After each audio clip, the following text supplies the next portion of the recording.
Student, श्रेष्ठ study circle के दूसरे क्लास में आप सबका स्वागत है। अब होली ख़त्म हो गई है, आप लोग का सेशन भी ख़त्म हो गया है और नए सेशन में आप लोग आ गए हैं। तो मैं चाहती हूँ कि नए सेशन में हम कुछ नया पढ़ें।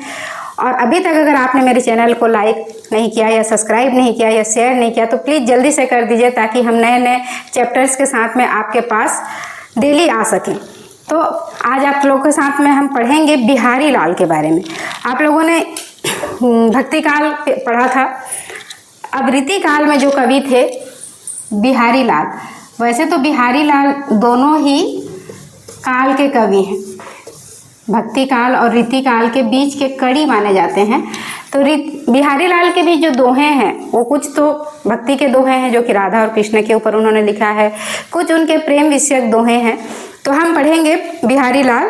बिहारी लाल के बारे में आप लोग जानते होंगे कि इनका जन्म ग्वालियर में हुआ था 1595 में, और ये आगरा, आमेर और ओरछा दरबार के कवि थे। शाहजहां के समय में ये वहाँ के दरबारी कवि हुआ करते थे और उन्होंने बहुत पैसे कमाए। वैसे आप लोग जानते हैं कि कविता करने से पैसे नहीं मिलते थे, लेकिन जो दरबारी कवि होते थे ना, उनको उसके बहुत सारे पैसे मिलते थे, धन मिलता था।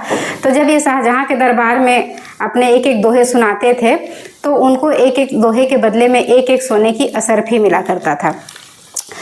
बिहारी लाल अरबी, फारसी, उर्दू सारी भाषाओं के ज्ञाता थे, मथुरा के ब्राह्मण थे और ब्रज भाषा में प्रवीण थे। तो यहाँ पे जो दोहे आपके दिए गए हैं वो ब्रज भाषा में लिखा है, क्योंकि मुगल सल्तनत आ चुकी थी। वहाँ जितने भी राजा थे सुरा और सुंदरी में डूबे हुए थे। तो उस समय भक्तिकालीन दोहों की मांग नहीं थी, और जो समय की मांग थी उसी के अनुसार बिहारी लाल ने रीतिकालीन दोहे लिखा। कहा जाता है कि बिहारी के लिए कहा जाता है कि सतसैया के दोहरे जो नावक के तीर और देखन में छोटे लगे घाव करे गंभीर। मतलब बिहारी लाल के दोहे, वैसे तो दोहे आप लोग जानते हो कि 24 मात्राओं का एक छोटा सा दोहा होता है 2 लाइन का, लेकिन उसके अर्थ बहुत गहरे होते हैं। जैसे कि नाविक का तीर समुद्र को पार करके अपना नाव को आगे ले जाता है, वैसे ही बिहारी के जो दोहे थे वो देखने में अवश्य छोटे थे, लेकिन वो बड़े गंभीर घाव देते थे। एक बार राजा जयसिंह के दरबार में बिहारी गए। उस समय राजा जयसिंह का विवाह हुआ था, तो अपनी रानी के प्रेम में डूबे हुए थे।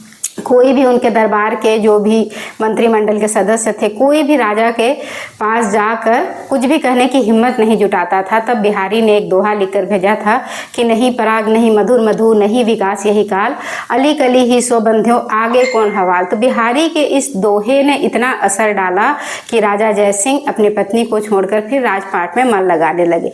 तो जहाँ पर उपदेश, नीति इत्यादि काम नहीं आते हैं ना, वहाँ पर बिहारी के दोहे काम कर गए। बिहारी ने ज़्यादा कुछ नहीं लिखा है।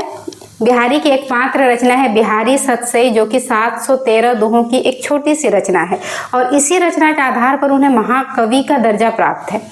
सोचो, बाकी कवि जो होते हैं उन्होंने कई काव्य कृतियाँ लिखी हुई हैं, लेकिन बिहारी ने सिर्फ एक काव्य कृति लिखी है, बिहारी सतसई, जो 700 से कुछ अधिक दोहों का संग्रह है। तो आपके जो सिलेबस में, कोर्स में जो है, कुछ दोहे हैं जो हम पढ़ेंगे। पहला दोहा है कि मेरी भव बाधा हरो राधा नागरी सोई, जातन की झाई पर श्यामू हरित दुति होई। अब ये प्रेम का वर्णन है। यहाँ पर वो राधा को सामने लाकर कह रहे हैं कि हे राधा, तुम बहुत ही सयानी और समझदार हो, इसलिए तुम मेरी सांसारिक बाधाओं को भी हर लो। अब इसके कहने का मतलब क्या है? क्योंकि राधा के तन की परछाई पड़ने मात्र से जो काले कृष्ण हैं वो हरे रंग में रंग जाते हैं, अर्थात राधा से मिलकर कृष्ण प्रसन्न हो जाते हैं, जिस पर किसी का असर नहीं होता। जैसे कि काले कृष्ण, काले रंग पर दूसरे रंग का प्रभाव नहीं पड़ता है, लेकिन राधा से मिलते ही जो काले कृष्ण है वो हरे रंग में रंग जाते हैं। इसलिए वो राधा को कह रहे हैं कि तुम बहुत ही समझदार और सयानी हो, इसलिए तुम मेरी सांसारिक बाधाओं को भी नाश कर लो। यहाँ पर वो अप्रत्यक्ष रूप से कथन कह रहे हैं, वो कृष्ण से अपनी बात ना कहकर राधा से अपनी बात कह रहे हैं। तो आपका पहला दोहा था मेरी भवबाधा हरो राधा नागरी सोई, और जातन की झाई पर श्यामू हरित दुति हुई, कि हे राधा, तुम बहुत ही सयानी और समझदार हो, इसलिए मेरी सांसारिक बाधाओं को भी हर लो। क्योंकि तुम्हारे तन की परछाई पड़ने मात्र से जब काले कृष्ण हरे हो सकते हैं, तो तुम संसार में ऐसा कोई भी कार्य नहीं जो तुम नहीं कर सकती। दूसरा दोहा है या अनुरागी चित्त की गति समुझे नहीं कोई, और ज्यों ज्यों बूढ़े श्याम रंग त्यों त्यों उज्जवल है। अब देखो, ये जो दोहा है आपका, इसमें प्रेम की जो गति है उसको विपरीत बताया है। मतलब हम अगर आगे बढ़ते जाएं तो हम आगे जाते हैं, लेकिन प्रेम की गति जो है उसको विपरीत बताया गया है। वो कह रहे हैं कि जिनका मन प्रेम में डूबा हुआ होता है, अर्थात जो मन अनुराग में या प्रेम में या कृष्ण के प्रेम में रहता है, उसके गति को समझना बहुत मुश्किल है, उसकी गति विपरीत होती है। वो जैसे जैसे काले कृष्ण के प्रेम में डूबती है वैसे वैसे और अधिक उज्जवल और सफेद होते जाती है। अर्थात अगर हम काले रंग में डूबेंगे तो हम और काले हो जाएंगे, लेकिन कृष्ण के प्रेम में डूबकर जो मन है वो और अधिक उज्जवल, पवित्र, सफेद और निर्मल हो जाता है। तो प्रेम में डूबे हुए मन की गति को समझना बहुत मुश्किल है। प्रेम में डूबे हुए मन की गति को समझना बहुत मुश्किल हो। जैसे जैसे काले कृष्ण के प्रेम में डूबता है वैसे वैसे और अधिक सफेद हो जाता है। फिर तीसरे दोहे में उन्होंने कृष्ण की छवि का वर्णन किया है कि शीश, मुकुट, कटी, काछनी, कर, मुरली, उर्माल, यही बानक मोमन बसो सदा बिहारी लाल। बिहारी लाल कह रहे हैं कि कृष्ण की जो छवि है वो बहुत ही मनमोहक है, बहुत ही सुंदर है। कृष्ण के सिर पर मुकुट है, उनके कमर में कपड़ा बंधा हुआ है, उनके हाथों में मुरली है और उनके गले में फूलों की, वैजंती फूलों की माला है। तो ये जो कृष्ण की जो छवि है वो सदा बिहारी लाल के मन में बसती है। बिहारी लाल कह रहे हैं कि कृष्ण के सिर पर मुकुट है, कमर में काछनी मतलब कपड़ा बंधा हुआ है, हाथों में मुरली है और गले में फूलों की माला है, और कृष्ण की जो छवि है वो एक क्षण के लिए भी मुझसे दूर नहीं होती और वो सदा मेरे मन में बसती है। आपका चौथा दोहा है, तजी तीरथ हरि राधिका तन दुती करी अनुरागु तन दुती करी अनुरागु जिही ब्रज केली निकुंज मग पग पग होत प्रयागु। अब देखो उन्होंने बहुत सुंदर बात कही है कि हिंदुओं का जो पवित्र तीर्थ स्थल होता है वो प्रयाग होता है, लेकिन यहाँ पर बिहारी कह रहे हैं कि आपको प्रयाग जाने की आवश्यकता नहीं है। आप केवल ब्रज में चले जाइए, जहाँ पर राधा कृष्ण के तन की परछाई पड़ने मात्र से कदम कदम पर पवित्र प्रयाग का वास है। अर्थात आपको किसी भी प्रयाग जाने की आवश्यकता नहीं है, या फिर आप प्रयागराज जाते हैं तो सिर्फ आप प्रयाग का दर्शन करेंगे, लेकिन अगर आप ब्रज में आ जाते हैं तो आपको कदम कदम पर अनेकों प्रयाग के दर्शन हो सकते हैं। अर्थात यहाँ पे वो ब्रज भूमि की पवित्रता के बारे में कह रहे हैं और वो कह रहे हैं कि आप एक बार दर्शन वहीं पर हो जाएंगे। आपका अगला दोहा है, हरी छवि जल जपते परे तपते छिनु बिछुरे ना भरत धरत बूढ़त तरत रहत धरी लो नैन। अब देखो बहुत सुंदर तरीके से उन्होंने लिखा है, अलंकारों का बहुत सुंदर प्रयोग है यहाँ पर।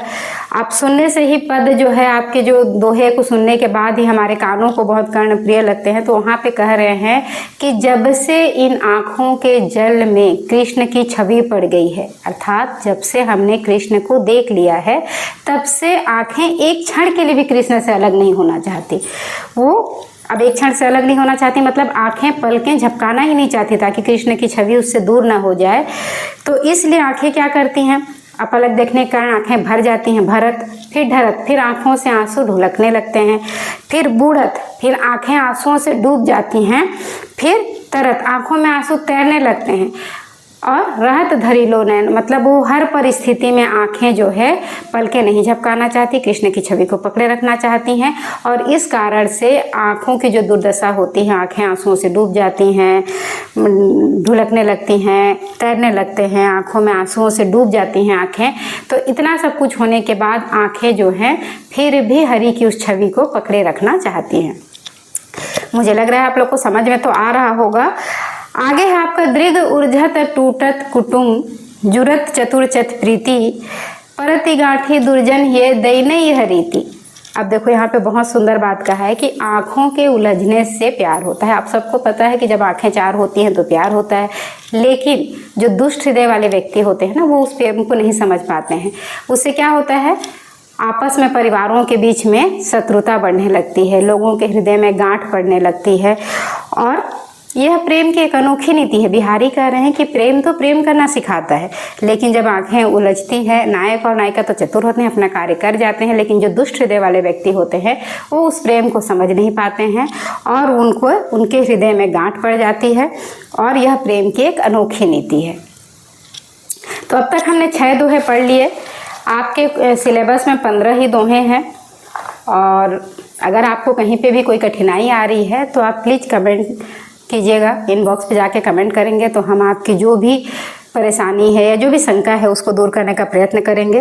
तो अगला दोहा है जो पर्सनली मुझे भी बहुत पसंद है कि कहत नटत रिझत खिझत मिलत जुलत लजियात और भरे भवन में करत हैं नैनन ही सो बात। ये प्रेम का संयोग श्रृंगार का एक बहुत सुंदर उदाहरण है जिसमें नायक और नायिका जो आपस में प्रेम करते हैं वो एक ऐसे भवन में मिलते हैं जहाँ बहुत सारे लोग हैं। अब बहुत सारे लोगों के बीच में वो बात नहीं करते या आँखों के माध्यम से बात करते हैं। तो आँखों के माध्यम से कैसे बात करते हैं? पहले वो कहते हैं, फिर कहत नटत, फिर मना कर देते हैं, फिर रिझत, फिर एक दूसरे पर रिझ जाते हैं, सम्मोहित हो जाते हैं या प्रेम में पड़ जाते हैं, फिर खिझत, फिर गुस्सा हो जाते हैं, फिर गुस्सा हो जाने के बाद फिर मिल जाते हैं और मिलने की वजह से फिर खिल हो जाते हैं, मतलब बहुत ज़्यादा खुश हो जाते हैं और फिर लजा जाते हैं। तो ये सारी प्रक्रिया जो है वो इशारों ही इशारों में या आँखों ही आँखों के माध्यम से वो करते हैं। तो बहुत सुंदर ढंग से इतने सारे जो भाव भंगिमाएँ हैं या इतने सारे जो मनोभाव हैं उसको बिहारी ने बहुत सुंदर 2 लाइन के 2 पंक्ति में पूरी तरह से समेट रखा है कि कहत नटत रिझत खिझत मिलत खिलत लजियात और भरे भवन में करत हैं नैनन ही सो बात। नायक और नायिका आँखों ही आँखों में या इशारों ही इशारों में बात कर रहे हैं क्योंकि ऐसे भवन में है जहाँ पर वो आपस में बात नहीं कर सकते और बात न करने के कारण में वो एक दूसरे से बात नहीं कर पाते। तो वो इशारों के माध्यम से दूसरे को कहते हैं, फिर मना करते हैं, फिर खुश हो जाते हैं, फिर मिल जाते हैं, फिर खिल जाते हैं और फिर लजा जाते हैं। तो आपका 8वां दोहा है, आड़े दे आले बसन जाड़े हूँ की राती साहस के स्नेह बस सखी सबे ढिग जाती। अब देखो ये जो दोहा है ये अतिशयोक्ति अलंकार का वर्णन है। आप लोग जानते होंगे कि जब भी प्रेम के भावों को कवियों ने दर्शाया है ना तो उन्होंने थोड़ा सा बातों को बहुत ज़्यादा बढ़ा चढ़ा कर कहा है। तो यहाँ पर भी और स्पेशली जब विरह की बात होती है तो विरह का वर्णन में कवि बहुत वो होते हैं, बहुत दक्ष होते हैं। तो वो क्या करते हैं, विरह वर्णन को बहुत ज़्यादा करके बताते हैं। तो यहाँ पर जो नायिका है वो विरह की आग में जल रही है और इतने विरह के अपने प्रियतम से बिछड़ने की वजह से इतनी विरह की आग में जल रही है कि उसके शरीर से आग की तेज लपटें निकल रही है। तो कोई भी अगर उनके पास जाता है तो उसके जल जाने का खतरा है, लेकिन उसकी जो सखियाँ हैं वो उसको उस परिस्थिति में देख नहीं पाती। तो वो क्या करते हैं, आड़े दे आले बसन, मतलब जाड़े की रात में गीले वस्त्र पहनकर उसके पास जाती हैं ताकि वो उसके दुख दर्द बांट सकें और उनके जलने का खतरा भी ना हो। तो आप लोगों ने ये सोचा होगा कि ये कैसे पॉसिबल है कि किसी के शरीर से इतने आग निकले कि हम उसमें जल जाएं। लेकिन ये विरह के जो भी कवि होते हैं ना वो बातों को बहुत ज़्यादा बढ़ा चढ़ा कर कहते हैं। जब भी बातों को बहुत ज़्यादा बढ़ा चढ़ा कर कहा जाता है ना तो वहाँ पर आपका अतिशयोक्ति अलंकार होता है। तो यहाँ पर नायिका के विरह का भी अतिशयोक्ति वर्णन किया गया है कि उसकी विरह की इतनी तेज लपटें निकल रही है कि उसके पास जाने से जल जाने का खतरा है और इसलिए जो भी उसकी सखियाँ हैं वो उसके पास जाड़े की रात में गीले वस्त्र पहन कर जाती हैं ताकि वो ना जलें और अपनी सखी का दुख भी बांट सकें। तो अगर आगे हम पढ़ेंगे संयोग श्रृंगार। बतरस लालच लाल की मुरली धरी लुकाए और सौ करे भौनू हंसे दैन कहे नटी जाए। अब आप लोग सोचेंगे कि इसमें संयोग क्या है। अब यहाँ पर क्या है, जब भी नायक और नायिका मिलते हैं तो संयोग श्रृंगार है, जब उनके बिछड़ने की बात होती है तो वियोग श्रृंगार है। दोनों ही श्रृंगार रस के उदाहरण है और दोनों का ही स्थायी भाव प्रेम है, चाहे वो वियोग में प्रेम हो या संयोग में प्रेम हो। तो यहाँ पर जो राधा है वो कृष्ण की मुरली को छिपा देती है। क्यों छिपा देती है? बतरस लालच लाल की, बात करने की लालच से। अब कृष्ण अपनी मुरली को ढूंढते हुए आते हैं तो राधा कहती है सौं करे भौनू से, पहले तो सौगंध खाती है कि मुरली मेरे पास है नहीं और फिर अपने भौहों के माध्यम से या इशारों के माध्यम से, आंखों के माध्यम से हंस कर जताती है कि मुरली मेरे ही पास है। फिर जब कृष्ण उससे मुरली मांगते हैं तो देने के लिए हाँ बोलती है और फिर मना कर देती है। तो राधा ये सब चीज़ें इसलिए कर रही है ताकि कृष्ण अधिक से अधिक समय तक उसके पास रुक सकें और वो कृष्ण से अधिक बात कर सके। तो यहाँ पर दोनों का संयोग हो रहा है, इसलिए यहाँ पर संयोग श्रृंगार है। और यहाँ पर राधा जो है वो कृष्ण की मुरली को सिर्फ इसी कारण से छिपा रखती है कि कृष्ण अधिक से अधिक समय तक उसके पास रुके रहें। अगला है दोहा, कनक कनक ते 100 गुनी मादकता अधिकाय, वाह खाए बौराए जग वाह पाए बौराए। अब देखो यहाँ पर आपका कनक कनक शब्द का 2 बार प्रयोग हुआ है, लेकिन दोनों ही बार उस शब्द का अर्थ अलग अलग है। पहले कनक का अर्थ है आपका सोना और दूसरे कनक का अर्थ है आपका धतूरे का बीज। तो यहाँ पर क्या कह रहे हैं बिहारी कि कनक कनक ते 100 गुनी मादकता अधिक है। दोनों ही कनक में 100 गुना मादकता है। मादकता मीन्स नशा है। एक सोने को अगर किसी इंसान को बहुत अधिक सोना मिल जाता है ना, तो उसको पाकर वो बौरा जाता है, और अगर वो धतूरे के बीज ज़्यादा खा ले तो उसकी मानसिक संतुलन खराब हो जाती है। एक को पाकर बौरा जाता है और एक को खा कर बौरा जाता है। तो कवि क्या कह रहे हैं कि कनक कनक ते 100 गुनी मादकता अधिक है। दोनों ही कनक में 100 गुना मादकता है। एक को खाकर संसार बौरा जाता है और एक को पाकर संसार बौरा जाता है। अगला दो है आपका कि कहलाने एकत बसत अहि मयूर मृगबाग, जगत तु तपोवन सो कियो दीर्घ दाग निधाग। अब यहाँ पर कवि कह रहे दीर्घ दाग निधाग का अर्थ होता है कि भीषण गर्मी। जब गर्मी पड़ती है ना, जो मई जून की हमारी गर्मी होती है, तो उसमें क्या हो जाता है, हमारा मन गर्मी के कारण व्याकुल हो जाता है, बेचैन हो जाता है, कोई भी कार्य करने को हमको अच्छा नहीं लगता है। तो यहाँ पर वो कह रहे हैं कि कहलाने एकत बसत, भीषण गर्मी के कारण जंगल में जानवर भी परेशान हैं, बेचैन हैं, इसलिए वो एक साथ बैठे हुए हैं। कौन कौन एक साथ बैठे हुए हैं? अहि मयूर मृगबाग। अहि और मयूर, सांप और मोर एक दूसरे के शत्रु होते हैं। आप लोग को पता है कि जब भी मोर सांप को देखता है उसको 2 टुकड़े में काट देता है। और बाघ और हिरण, बाघ का सबसे उसके शिकार करने के लिए उसको दौड़ाने लगता है, लेकिन क्योंकि बहुत अधिक गर्मी है इस कारण से ये जानवर भी बेचैन से एक साथ जंगल में आराम से बैठे हुए, कोई किसी के ऊपर आक्रमण नहीं कर रहा है। और यह संसार जो है वो पवित्र तपोभूमि में बदल गया है। ऐसा प्रतीत हो रहा है कि संसार एक तपोभूमि में बदल गया है। तो यहाँ पर कवि की कल्पना बहुत खूबसूरत है कि भीषण गर्मी की वजह से मनुष्य पशु भी इतने परेशान हैं कि वो एक साथ चुपचाप से बैठे हुए हैं और कोई किसी को हानि पहुंचाने की चेष्टा नहीं कर रहा है, और जिससे ऐसा लग रहा है जैसे संसार पवित्र भूमि में बदल गया है। अच्छा, अगला दोहा है आपका, ये भी प्रेम विषयक दोहा है। आपने अभी देखा होगा कि मैंने कहा था शुरू में कि बिहारी लाल जो है भक्ति काल और रीति काल के बीच के कड़ी है। तो कुछ दोहे उन्होंने राधा कृष्ण के प्रेम के लिखे हैं और कुछ दोहे उन्होंने प्रेम विषयक लिखे हैं, तो कुछ भक्ति के भी दोहे हैं। तो यहाँ पर है कि कर ले चूमे चढ़ाई सिर उर लगाई भुज भेटी, लही पाती प्रिय की लखती बाँचती धरती समेटी। अब बहुत सुंदर ढंग से उन्होंने तो लिखा है, मैंने तो पढ़ दिया, लेकिन शायद आप लोग को समझ में ना आया हो। यहाँ पर नायिका की मनोदशा के बारे में वो बता रहे हैं कि जब उसको अपने प्रियतम, अपने प्रिय की प्रेम पत्र मिलता है तो वो उसकी मानसिक दशा कैसे होती है। पहले वो क्या करती है, कर ले, पहले वो अपने हाथों में लेती है, फिर चूमी चढ़ाई सी, फिर उसको चूमती है और सिर नवाकर उसको सम्मान भी देती है। उर लगाई भुज भेटी, फिर उसको गले से लगा लेती है और फिर उसको अपने भुजाओं में भर लेती है। लही पाती प्रिय की लखती बाँचती धरती समेटी, वह प्रिय के उस प्रेम पत्र को बार बार देखती है, पढ़ती है और फिर समेट कर रख देती है। मतलब यहाँ पे नायिका के मनोदशा का बहुत ही सुंदर ढंग से बिहारी लाल ने वर्णन किया है कि जब नायिका को अपने नायक का या अपने प्रिय का प्रेम पत्र मिलता है तो पहले हाथों में लेती है, फिर चूमती है, फिर सिर लगाकर उसको सम्मान देती है, फिर भुजाओं में भर लेती है, फिर गले से लगा लेती है। वो बार बार उस प्रेम पत्र को खोलती है, पढ़ती है और फिर समेट कर रख देती है। अगला आपका दोहा है, इन दुखिया अखियान को सुख सिरजोई नाही, देखे बने न देखते अनदेखे अकुलाही। अब यहाँ पे आँखों की दुर्दशा का बिहारी लाल ने बहुत सुंदर वर्णन किया है। वो कह रहे हैं कि अपने प्रिय को सामने में पाकर नायिका उसे देख नहीं पा रही है। अब क्यों नहीं देख पा रही है? क्योंकि उसको संकोच हो रहा है, उसको शर्म आ रही है, वो नज़रें उठाकर देख नहीं पा रही है। और अनदेखे अकुलाही, और ना देखने की वजह से वो व्याकुल भी है।